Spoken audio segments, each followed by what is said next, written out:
जय श्रीमन नारायण। ए पर जे टिप्पणी हम करे जा रहल बा रामानुजदास श्रीमान गट्टू वेणुगोपाल स्वामी जी के द्वारा दिहल गयल बा।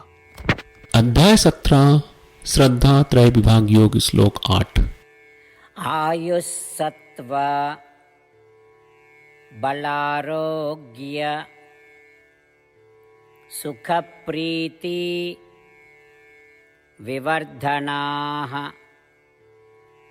रस्याः स्निग्धाः स्थिरा हृद्या आहाराः सात्विकप्रियाः। ओम।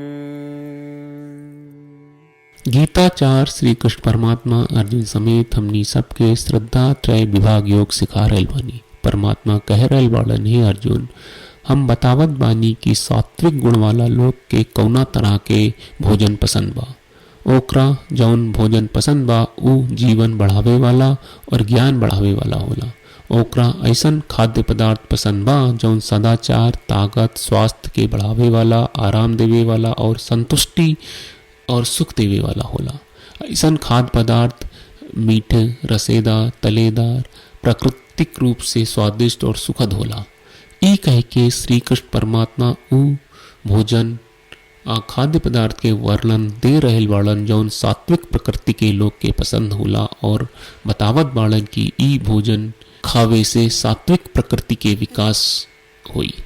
जैसे कि श्री कृष्ण परमात्मा कहल बाड़न कि हमनी के भीतर सात्विक स्वभाव बढ़ावे वाला भोजन के सेवन करके श्रीमन नारायण के प्राप्ति के हमनी के जीवन के उद्देश्य बना के और खाली श्रीमन नारायण के शरण लेके हमनी के श्री कृष्ण परमात्मा के वचन के श्लोक के रूप में जैसन वा वैसने दोहरावे के कोशिश करी जा।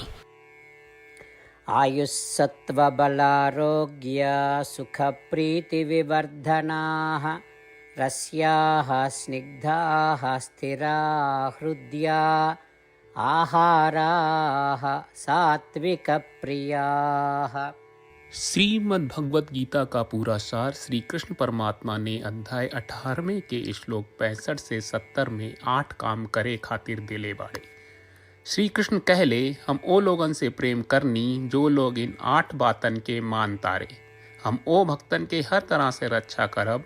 श्री कृष्ण परमात्मा के द्वारा बोलल गईल संपूर्ण भगवत गीता सुनला के बाद अर्जुन कहले, करिष्ये वचनम त्वा, जेके मतलब बा कृष्ण मैं वही करब जौन आप कही। यही कारण बा श्री कृष्ण अर्जुन के हर तरह के सफलता आ विजय प्रदान करेले।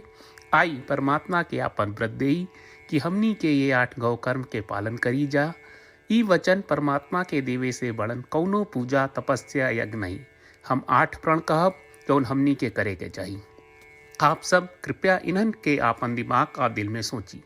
श्री कृष्ण के आपन वचन देवे के ई तरीका में हमनी सबकी कल्पना करे के चाहिए कि श्री कृष्ण का चेहरा खुशी से चमकत बा और खुशी के एहसास करत बा।